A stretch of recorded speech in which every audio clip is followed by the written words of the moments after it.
is an English name. Yes, there is, but I rarely use it. But you rarely use that. Yes. You prefer to be known as let me see if I get it, Wanjuhi. Oh, wow. Is that correct? Wanjuhi Njoroge. Wanjuhi Njoroge. It means the resilient one. Thank you, and that's something we're going to be talking about tonight. Yes. Wanjuhi is a climate and nature restoration consultant, and she's got lots of insight on the subject we have tonight. Thank you. Thank you. First things first, I understand you grew up on a farm. Yes, I did. How do you feel looking at that story, looking at those young people practically learning agribusiness as part of their high school? I think it's fantastic, and we need to reintroduce something we used to call the 4K Club. Exactly. Back in schools. Growing up on the farm, this is at the foot of Mount Kenya, a very beautiful village called Kafaru. Wow. You had to know how to farm. To this day, when I go home, I shed off everything and I become a daughter of the farm. I'll be tending the farm, I'll be feeding the chicken, the cows, the pigs. It's a beautiful experience. But when you think about agribusiness and the future, the one industry that will never be extinct is a food industry. That's right. Because people have to eat, else we become extinct. Correct. So when I see schools introducing agribusiness as one of the courses that the students are taking, I'm inspired, and I think that there's a promise for the future. Splendid. Yes. And drawing from your experience, again, at the foot of foothills, or rather the valleys, of Mount Kenya, tell me, looking at the background that we have behind us, what sort of changes have you noticed from the time you were younger and now? I think the major one, and coming from an agricultural background, has to be the unreliable seasons. We knew for sure that March, April, May was the long rains, and then around October, November, we would have the short rains. Now they are unreliable, and we have to adapt. We have to quickly change if we are to survive. Right. Now, I want us to talk about solutions. I want to talk about innovations in a moment.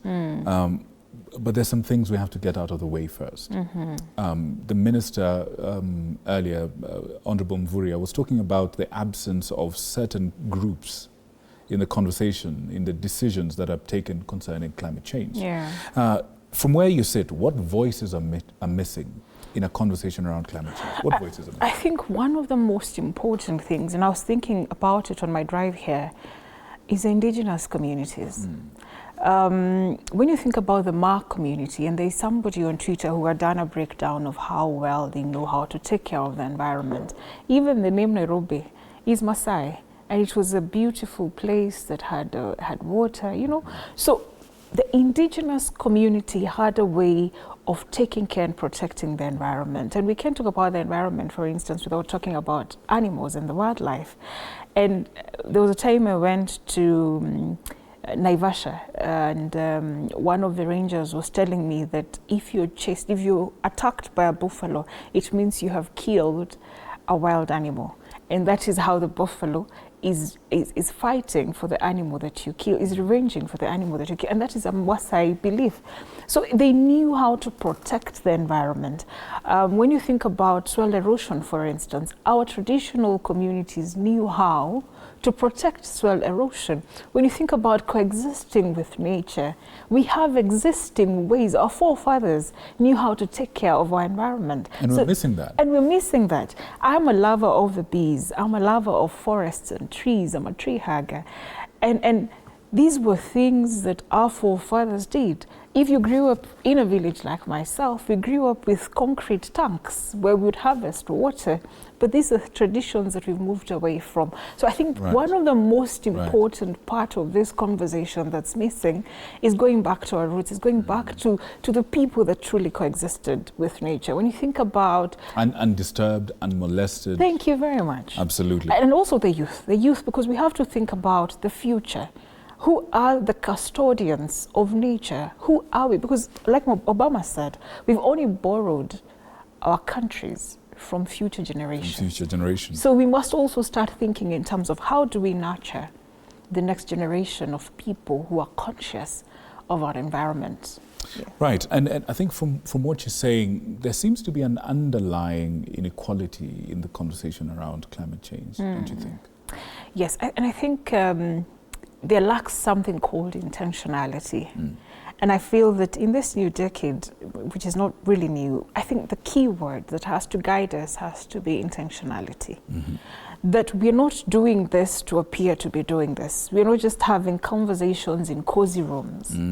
We mean we're putting our mouth where money Conferences is. in posh hotels. In hotels. posh hotels. We need to get out of the posh hotels and really go to where the people are, the wearer of the shoe, and have tangible, and unintentionally have tangible outcomes. So yes, there is discrimination, and when you think about the trickle down of resources, the trickle down of opportunities, the trickle down of information as well, and also, as this government would say, the bottom-up approach. Right. Are we also listening to the person at the bottom of the pyramid, or is it just the top-bottom? So I think there is a lot of discrimination, there's a lot of also gatekeepers. Right. Yes. Now, they say after all is said and done, all will be said and nothing will be done. Let's look at some of the things that have actually been done and what we can learn from them and what we can apply. Now, let's have a look at some ways that climate change has affected us. And here's 3 stories from around your world in about 3 minutes. First, over 1 billion shillings worth of fish died suddenly in Lake Victoria's fish cages, in something scientists now believe is connected to climate change. Urban pollution and temperature changes from climate change caused algae to bloom in the lake, and this same climate change caused the algae to rot very, very quickly. And this reduced oxygen levels in the water, and the fish simply suffocated. That's what we're seeing on our screen. We're looking at farmers, fish farmers losing billions, and not just in the actual fish, but even in the breeding stock. I mean, to recover from this would take a long time. And they estimate that close to almost 2 billion shillings were lost in this particular incident at the Lake Victoria. That's something we need to look at. So this is a way that climate change actually hits us close to home. However, in the second story, we go across the continent, and squashed between the mountain slopes of this place and the Atlantic Oceans. We're talking about Freetown in Sierra Leone. People there are running out of space to build their homes, and in desperation, they're constructing houses on land reclaimed from the sea. In a process they call locally as banking. This involves piling up layers of tires and rubbish and sacks of soil on the water's edge, packing ballast with mud, and then building their homes on top of this. But of course, this is in a way of trying to deal with the rising sea levels. Nevertheless, this limited space and conflict over this limited space portends nothing but disaster for these residents of Freetown, or rather, and others like them. That's something obviously that can give us some lessons. And finally, now a rural community living next to and relying entirely on a body of water in South Sudan for their livelihood were recently hit by frequent and hard-hitting floods. That's something we're looking at on the screen. And to make it worse, as if that's not enough, the floods wiping away their crops and wiping away their homes and affecting their livelihood of fishing, we see that devil in the deep blue sea type of situation, water hyacinth hit them. Now, the story doesn't end here. It actually gets better, and I dare say it ends with a rather lovely cup of tea. These people figured out a way, some clever people found a way to turn it around, and they're harvesting water hyacinth, which is what we're seeing on our screen. They're drying it, and they're using it to make bricks that they use to rebuild their homes. They're also using the dried water hyacinth to make tiny briquettes that they're now using for cooking. So whereas they would actually need to cut trees and destroy the environment in this process, which probably led to the flooding in the first place, they're now using the briquettes to make what I promised you, a lovely cup of tea. And there we see a lovely woman with a smile on her face, and that's absolutely amazing. They're making money out of it. Let's talk about some of these. These are just a few interventions to trigger our minds, to shift the conversation from problems to solutions. Talk to us about some of the things that have struck you in your journey. I think, and I love what you said, and when you mentioned the 1 billion fish, I think the money lost is more than 2 billion, because when you say 1 billion and 2 billion, it means one fish is equivalent to 2 shillings, which is more. I think the other thing that I would comment on from the 3 narratives that you shared is a Freetown story of space. And this is a reality that is facing the humankind. And is it time we started talking about something very controversial in this country, especially politically? Population control. Because we can talk about development. We can talk about protecting the environment without having a conversation on population control. And thirdly, nature knows how to take care of itself. We have, the president recently lifted the ban on forest logging, but then the courts, thankfully, yesterday reversed that lifting of the ban. But then we look at forests and the benefits of forests, for instance, from a very linear perspective. I'm a lover of hiking. I love the mountains. I love nature and being one with nature.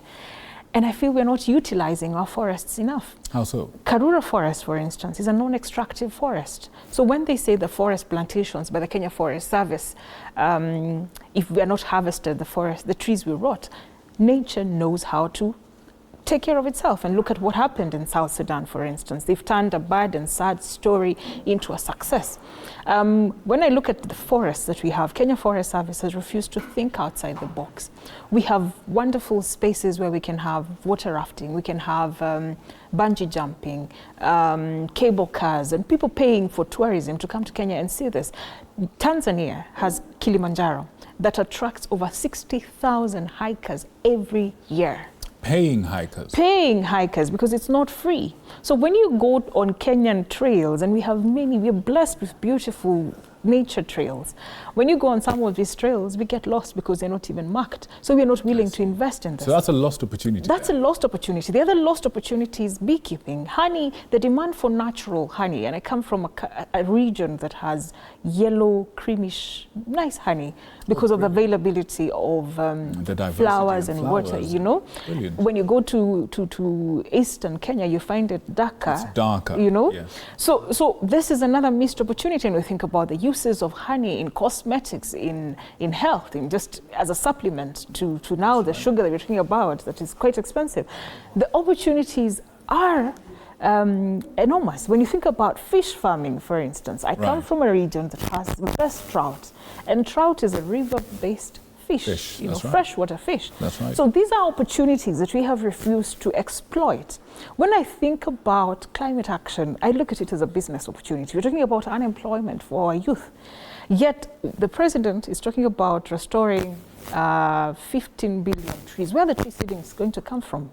We're talking about nurseries or seedlings that youth groups and women groups and persons living with disabilities can come up with. So, if I hear you correctly, part of the problem is that, like you said, we're looking at it in a rather linear way. Yes. What other ways can the youth of Kenya, I'm particularly interested in this, and thank you for the solutions you've presented. What other ways do you think we can use? Because one of the things that is a big problem in the fight against climate change is the conflict between conserving the environment versus putting food on the table. So how can we do that? How can we achieve both? And the reality is that climate action cannot be punitive. We cannot take away people's livelihoods without giving them alternatives. So you cannot tell the charcoal burner not to burn charcoal without giving them an alternative. One alternative energy source is briquettes, like you said. Human waste. Cows produce cow dung, which you can use to produce biogas. Right. So we have universities that are training and colleges that are training our students how to produce biogas, for instance. But where is the practical element of it? Can they go to the farms in rural areas, you know? And I know of a friend in Ethiopia who was producing tiny biogas for farmers with just one cow. Is that so? Yes, so it's possible. The other is creating awareness. Even how do we use our social media? We spend the whole day discussing politics from Monday to Monday, yet we can utilize it to A, hold government accountable, B, educate the masses on the importance. Or what does the law say? We have an old environmental law that is older than our Constitution of 2010. How can we have an act that is guiding, yet the law that governs the land is younger than the law that guides environment? One of the most shameful questions of our time. Excuse me. Here's the thing. we just saw a story earlier about WorldCoin. Lots of youth taking part in this process to make a coin. We also have something called carbon credit trading. Yeah. Tell us how you think the youth of Kenya can take advantage of such things to be able to make a living. First, I wouldn't blame the youth who queued to go and willingly give out their data to WorldCoin. We are living at very desperate times. Indeed. People are educated and jobless. There's a lot of hopelessness. And so an opportunity to make an extra coin, whatever the cost, you will go for it. And I think that should be alarming us more than, I don't think I would even blame the young people who queued. Secondly, my people perish for lack of knowledge. We do not have the understanding and the opportunities that exist in making money, and carbon credits is one of the areas. However, I am not the biggest supporter of carbon credits, because carbon credits is saying, Victor, you can continue emitting CO2 and other greenhouse gases as long as you are paying for it. I see. So continue emitting.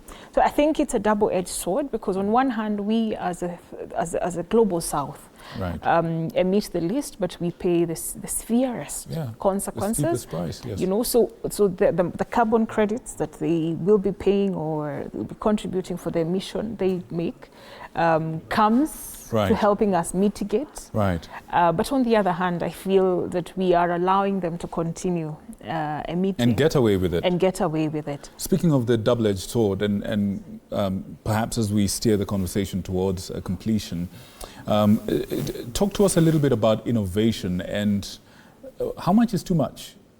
Talk to us about ethics, the morality of some of the innovations that we're having, and matters of equality, for example. Talk to us a little bit about that. The risks, the usefulness. And I think a good example is a WorldCoin.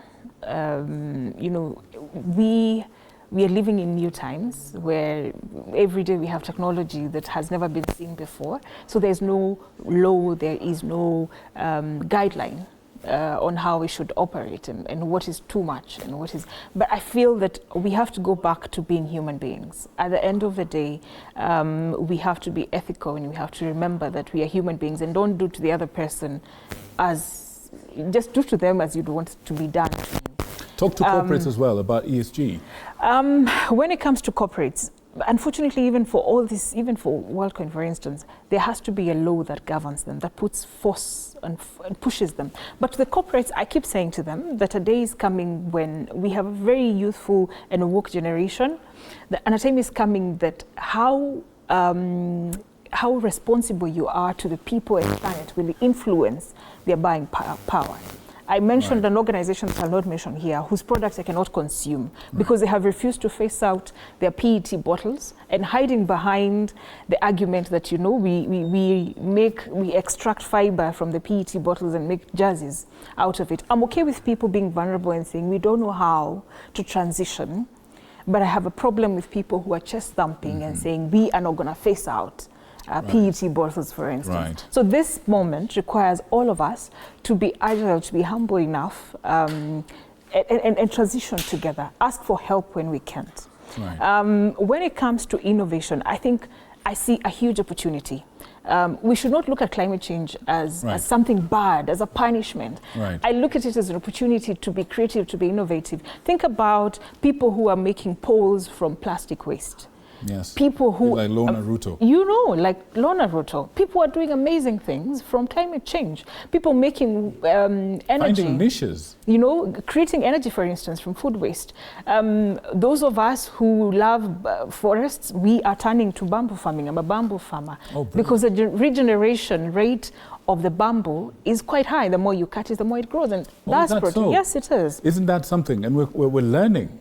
Can I say that clearly this conversation on climate change is a huge conversation. Yes, it is. And it's not one that can be completed in one sitting. However, I do appreciate you sparing the time to come and sharing your insights with us. I hope you've lit a fire in the bellies of somebody who's watching us at home or wherever you are right now.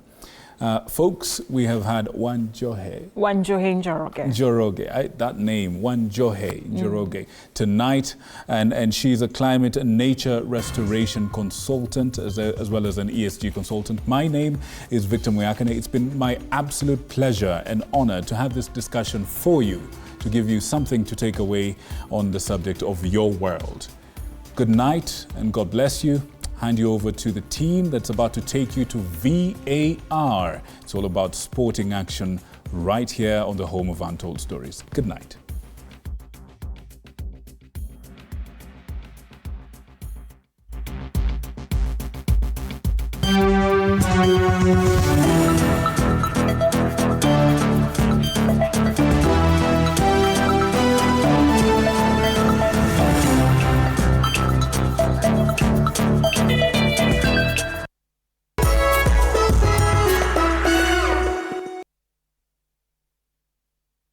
Sasa ukiwa na as low as 200 shillings, yes, so mbili unaweza futa landlord kazi.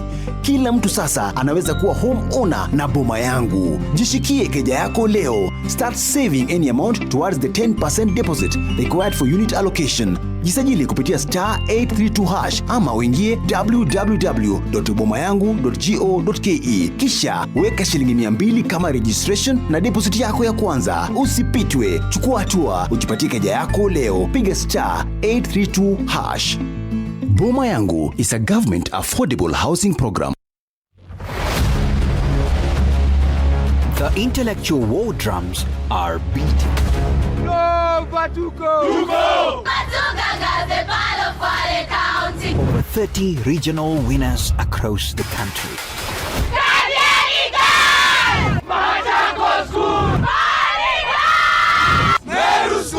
Meeting on the national stage. But surprise, surprise, I'm a scientist. So when we say increase in taxes, we mean 25%. Africa, you've been growing your original foods like since forever. To debate on topics drawn from the Sustainable Development Goals. In 15-20 years, we will be unable to plant our own crops. Planting a carbon tax would have potential for carbon leakage. What do I mean by carbon leakage? Because the basic tenets of democracy are dialogue. On the 5th of August at the Mount Kenya University Thika, on the biggest debate platform in Kenya. The Debate Circle! This is the Debate Circle. Powered by TV47 and Radio 47. Radio 47. Tuko nawe mchana